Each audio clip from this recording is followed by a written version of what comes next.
ಸಾವಿರ ರೂಪಾಯಿ ಕೂಲಿ ಹಣ ಕೇಳಿದ್ದಕ್ಕೆ ವ್ಯಕ್ತಿಯೊಬ್ಬರನ್ನ ದೊಣ್ಣೆಯಿಂದ ಹೊಡೆದು ಹತ್ಯೆ ಮಾಡಿರುವ ಬೆಚ್ಚಿ ಬೀಳಿಸುವ ಘಟನೆ ಕೋಲಾರ ಜಿಲ್ಲೆಯ ಶ್ರೀನಿವಾಸಪುರ ತಾಲೂಕಿನ ಕೂಳಗುರ್ಕಿ ಗ್ರಾಮದಲ್ಲಿ ನಡೆದಿದೆ.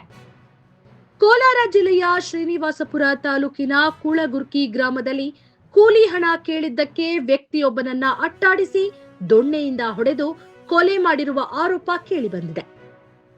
ಮೃತರನ್ನ ವಸಂತಪ್ಪ ಎಂದು ಗುರುತಿಸಲಾಗಿದ್ದು, ಅವರು ಮಾಡಿದ್ದ ಕೆಲಸಕ್ಕೆ ಬರಬೇಕಿದ್ದ ಸುಮಾರು 3,000 ರೂಪಾಯಿ ಕೂಲಿ ಹಣ ನೀಡುವಂತೆ ಹೇಳಿದ್ದರು ಎನ್ನಲಾಗಿದೆ. ಈ ವೇಳೆ ಮಾತಿನ ಚಕಮಕಿ ವಿಕೋಪಕ್ಕೆ ತಿರುಗಿ ಮೇಸ್ತ್ರಿ ಆಂಜಿ ಎಂಬಾತ ವಸಂತಪ್ಪರವರನ್ನ ಅಟ್ಟಾಡಿಸಿಕೊಂಡು ಹೋಗಿ ದೊಣ್ಣೆಯಿಂದ ತಲೆಗೆ ಹಾಗೂ ದೇಹದ ವಿವಿಧ ಭಾಗಗಳಿಗೆ ಹಲ್ಲೆ ನಡೆಸಿದ್ದಾನೆ ಎಂಬ ಆರೋಪ ಕೇಳಿಬಂದಿದೆ. ಗಂಭೀರವಾಗಿ ಗಾಯಗೊಂಡ ವಸಂತಪ್ಪ ಸ್ಥಳದಲ್ಲಿ ಮೃತಪಟ್ಟಿದ್ದಾರೆ. ಘಟನೆ ಮಂಗಳವಾರ ರಾತ್ರಿ ನಡೆದಿದ್ದು, ಮಾಹಿತಿ ತಿಳಿಯುತ್ತಿದ್ದಂತೆ ಶ್ರೀನಿವಾಸಪುರ ಪೊಲೀಸ್ ಠಾಣೆಯ ಪೊಲೀಸರು ಸ್ಥಳಕ್ಕೆ ಭೇಟಿ ನೀಡಿ ಪರಿಶೀಲನೆ ನಡೆಸಿದರು. ಇದೇ ವೇಳೆ ಕೋಲಾರ ಜಿಲ್ಲಾ ಪೊಲೀಸ್ ವರಿಷ್ಠಾಧಿಕಾರಿ ಹಾಗೂ ಮುಳಬಾಗಿಲು ಡಿವೈಎಸ್ಪಿ ಮನೀಷಾ ನೇತೃತ್ವದ ಪೊಲೀಸ್ ಮತ್ತು ಶ್ವಾನದಳ ಹಾಗೂ ತಾಂತ್ರಿಕ ತಂಡ ಸ್ಥಳಕ್ಕೆ ಭೇಟಿ ನೀಡಿ ಸಾಕ್ಷ್ಯಗಳನ್ನು ಸಂಗ್ರಹಿಸಿ ಪರಿಶೀಲನೆ ನಡೆಸಿದರು. ಘಟನೆ ಬಳಿಕ ಪ್ರಮುಖ ಆರೋಪಿ ಮೇಸ್ತ್ರಿ ಆಂಜಿ ತಲೆಮರೆಸಿಕೊಂಡಿದ್ದು, ಆರೋಪಿಯನ್ನ ಬಂಧಿಸಲು ವಿಶೇಷ ತಂಡ ರಚಿಸಿ ಪೊಲೀಸರು ಶೋಧ ಕಾರ್ಯ ಮುಂದುವರೆಸಿದ್ದಾರೆ. ಈ ಸಂಬಂಧ ಶ್ರೀನಿವಾಸಪುರ ಪೊಲೀಸ್ ಠಾಣೆಯಲ್ಲಿ ಪ್ರಕರಣ ದಾಖಲಾಗಿದ್ದು, ಪೊಲೀಸರು ಮುಂದಿನ ತನಿಖೆ ಕೈಗೊಂಡಿದ್ದಾರೆ. ಶಿವಶಂಕರ್ ಅಂತೇಳಿ ಬೆಳಿಗ್ಗೆ 7 ಗಂಟೆಗೆ ನಿಮ್ಮ ಚಿಕ್ಕಪ್ಪ ಅವರು ಸತ್ತೋಗಿದ್ದಾರೆ ಅಂತ ಹೇಳ್ಬಿಟ್ಟು ನನಗೆ ಫೋನ್ ಬರುತ್ತೆ. ಬಂದು ನೋಡ್ತೀವಿ, ಅದು ನಿಜ ಆಗಿರುತ್ತೆ. ಯಾರು ಅಂತ ಕೇಳಿದಾಗ ಆಂಜಪ್ಪ ಮತ್ತು ತಿಮ್ಮರಾಯಪ್ಪ ವಸಂತಪ್ಪ ಮೂರೂ ಸೇರಿಕೊಂಡು ನೈಟು 12 ಗಂಟೆಯಲ್ಲಿ ಎಣ್ಣೆ ಕುಡಿದು ಆ ಮತ್ತಿನ ಮೇಲೆ ಆಂಜಪ್ಪನವ್ರು ಬಂದ್ಬಿಟ್ಟು ನಮ್ಮ ಚಿಕ್ಕಪ್ಪ ಅವ್ರನ್ನ ಹೊಡೆದು ಸಾಯಿಸಿರ್ತಾರೆ. ಅವ್ರಿಗೆ ನಮಗೇನು ಬೇಕು ಅಂತಂದರೆ ಕಾನೂನು ರೀತಿ ನಮಗೆ ಇದು ಮಾಡಿಕೊಡ್ಬೇಕು ಅಂತ ಹೇಳ್ಬಿಟ್ಟು ನಾನು ಮನವಿ ಮಾಡ್ತಾಯಿದ್ದೀನಿ. ಬೆಳಗ್ಗೆ ಯಾರು ನೋಡಿರೋ? ಬೆಳಗ್ಗೆ ರಾಜು ಅನ್ನೋರು ನೋಡ್ತಾರೆ. ಅವ್ರಿಗೆ ಏನಕ್ಕೆ ಬಂದಿದೆ ಅಂತ? ಅವರು ಗೇಟ್ ವಾಲ್ ತಿರ್ಸಕ್ಕೆ ಬಂದಿರ್ತಾರೆ. ಇಲ್ಲಿ ನೋಡ್ಬಿಟ್ಟು ನಮ್ಗೆ ಕಾಲ್ ಮಾಡ್ತಾರೆ, ಈ ಥರ ಆಗಿದೆ ಬನ್ನಿ ಅಂತ ಹೇಳ್ಬಿಟ್ಟು. ಹಳೆ ದ್ವೇಷ ಏನಾದರೂ ಇದೆ ಸರ್? ಹಳೆ ದ್ವೇಷ ಏನಿಲ್ಲ. ಅವರೇನು ಕೂಲಿ ಇದು ಸಂಬಳ ಕೊಡಬೇಕು ಅಂತ ಹೇಳ್ಬಿಟ್ಟು ಕೇಳಿದ್ದಾರೆ.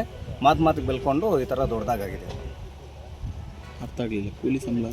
ಕೂಲಿ ಅಂತಂದರೆ ಗಾರೆ ಕೆಲಸ ಮಾಡಿಸ್ತಾರೆ ಅವರು ಮೇಸ್ತ್ರಿ. ಇವರು ಕೂಲಿಗೆ ಹೋಗಿರೋದು ಅವ್ರ ಹತ್ರ. ಯಾರು ಮೇಸ್ತ್ರಿ? ಯಾರು? ಆಂಜಪ್ಪ. ರಾತ್ರಿ ಮನೆಗೆ ಬಂದಿದ್ದೆ. ರಾತ್ರಿ 10 ಗಂಟೆ ತನಕ ಮನೆಯಲ್ಲಿದ್ದು ಆಮೇಲೆ ಕರ್ಕೊಬಂದಿರೋದು ಅವ್ರು. ಏನರಲ್ಲಿ ಹೊಡೆದಿರೋದು? ಕೋಲಲ್ಲಿ ಹೊಡೆದಿದ್ರು ಸರ್. ಅಮೌಂಟ್ ಎಷ್ಟು ಕೊಡಬೇಕಾಗಿತ್ತು? ಅಮೌಂಟು 3,000 ರೂಪಾಯಿ ಬರಬೇಕು. ಅದೇ ವಿಚಾರಕ್ಕೇ ಗಲಾಟೆ ಆಗಿದೆ. ಬೇರೆ ಏನು ಜಮೀನು ಬೇರೆ ಏನು ವಿಚಾರ ಇಲ್ಲ. ಫೋಟೋ ಬೆಳಗ್ಗೆ ಬೋರ್ ಹತ್ರ ಬಂದೆ 6:15ಕ್ಕೆ. ನಾನು ಬಂದು ಎಲ್ಲ ಓಡಾಡಿಕೊಂಡು ಗೇಟಲ್ಲಿ ತಿರ್ಸೋಣ ಅಂತ ಬಂದೆ. ಇಲ್ಲಿ ಬಂದರೆ ನಮ್ಮ ಹೊಲದಲ್ಲಿ ಟೊಮೊಟೊ ಗಿಡಗಳಲ್ಲಿ ನಮ್ಮ ಮಾವನೇ ನೋಡಿದೆ, ಬಿದ್ದೋಗಿದ್ರು. ನೋಡಿಬಿಟ್ಟು ಮತ್ತೆ ಮನೆಗೆ ಬಂದು ಕಾರ್ ಹಾಕ್ಕೊಂಡು ಬಂದೆ ಎತ್ಕೊಂಡು ಬರೋಕ್ಕೆ. ಈ ಮಾವನ ಕರ್ಕೊಂಡು ಬಂದೆ. ನಾವಿಬ್ಬರು ಬಂದು ನೋಡಿದ್ವಿ, ಇಲ್ಲೇ ಇನ್ನೇನು ಉಸಿರೇನಿಲ್ಲ, ಬೇಡ ಅಂತ ಹೇಳಿಬಿಟ್ಟು ಗೊತ್ತಾಯಿತು. ಮತ್ತು ಪೊಲೀಸವ್ರಿಗೆ ಇನ್ಫಾರ್ಮೇಷನ್ ಮಾಡಿ. ಏನು ಹೆಸರಣ್ಣ ನಿಮ್ಮ ಮಾವ? ರಾಜಣ್ಣ. ನಮ್ಮ ಮಾವ ಹೆಸರು ವಸಂತಪ್ಪ. ಏನಾಗಿದೆ ಗೊತ್ತಿಲ್ಲ, ಏನಾಗಿತ್ತು ಏನೋ ಗೊತ್ತಿಲ್ಲ. ಅಲ್ಲ, ಈಗ ಅವರು ಸಾವಪ್ಪಿದ್ದಾರೆ ಅಂತಂದ್ರಲ್ಲ, ಯಾವ ರೀತಿಯಾಗಿ ಏನು ಏನಾದರೂ ಐಡಿಯಾ ಇದೆ? ಇಲ್ಲ, ಅವ್ರ ಜೊತೆಯಲ್ಲಿ ಜಗಳ ಆಡಿದಾರಂತ. ಅವ್ರ ಜೊತೆಯಲ್ಲಿ ಒಬ್ಬ ಇದ್ದಾನೆ, ಬಾಮ ಅವನು ಕೇಳಿದ್ರೆ ಗೊತ್ತಾಗುತ್ತೆ ಏನು ಹೆಂಗೆ ವಿಷಯ ಎಲ್ಲ ಅವ್ರಿಗೆ ಗೊತ್ತಿರುತ್ತೆ. ದೇಹದ ಮೇಲೆ ಏನಾದರೂ ಮಾರ್ಕ್ಗಳು ಆ ರೀತಿ ಏನಾದರೂ ಇದೆಯಾ? ಇಲ್ಲ, ನೋಡಿಲ್ಲ. ತಲೆ ಮೇಲೆ ಗಾಯಗಳೆಲ್ಲ ನೋಡಿದೆ. ಗಾಯಗಳಿದೆಯಾ? ಗಾಯಗಳಿದೆ, ಜಾಸ್ತಿ ಗಾಯಗಳಿದೆ. ಒಳ್ಳೆ ಹೊಡೆದಿರೋದು ಒಂದು 5-6 ಗಾಯಗಳಿದೆ. ಎಷ್ಟೊತ್ತಿಗೆ ಬಂದ್ರಿ ನೀವು? ಬೆಳಗ್ಗೆ ನಾವು 6:15 ಹಂಗೆ ಬಂದೆ. ನೀವೇ ಬೆಳಗ್ಗೆ ನೋಡಿದ್ದು? ಬೆಳಗ್ಗೆ ನಾನೇ ನೋಡಿದ್ದು. ನಾನು ನೋಡಿಬಿಟ್ಟು ಹಾಸ್ಪಿಟ್ಲಿಗೆ ಕರ್ಕೊಂಡು ಹೋಗೋಣ ಅಂತ ಮನೆಗೆ ಹೋಗಿ ಕಾರ್ ಹಾಕ್ಕೊಂಡು ನಮ್ಮ ಮಾವನ ಕರ್ಕೊಂಡು ಬಂದೆ. ಕರ್ಕೊಂಡು ಬಂದು ನೋಡಿದ್ವಿ, ಏನಿಲ್ಲ, ಉಸಿರೇನಿಲ್ಲ. ಸರಿ ಆಯಿತು ಅಂತ ಮತ್ತೆ ಪೊಲೀಸವ್ರಿಗೆ ಇನ್ಫಾರ್ಮೇಷನ್. ರಾತ್ರಿ ಮನೆಗೆ ಬಂದಿದ್ರಂತಣ್ಣ ನಿಮ್ಮ ಮಾವ ಅವರು? ಇಲ್ಲ, ಬಂದಿಲ್ಲ, ಮನೆಗೆ ಬಂದಿಲ್ಲ. ಯಾವಾಗ ಆಗಿರ್ಬೋದು ಅಣ್ಣ ಈ ಘಟನೆ? ಅದೊಂದು 2 ಗಂಟೆ ಟೈಮಲ್ಲಿ ಆಗಿರ್ಬೋದು. ರಾತ್ರಿ? ಅದೇ ಅವು ನಮ್ಮ ಬಾಮ ಇದೆ 2 ಗಂಟೆಯಲ್ಲಿ ಇದು ಮಾಡ್ತಾರೆ. ರಾತ್ರಿ ಆಗಿರೋದು? ರಾತ್ರಿ 2 ಗಂಟೆಯಲ್ಲಿ. ಯಾರು ಮಾಡಿರೋದು ಏನು ಗೊತ್ತಿಲ್ಲ?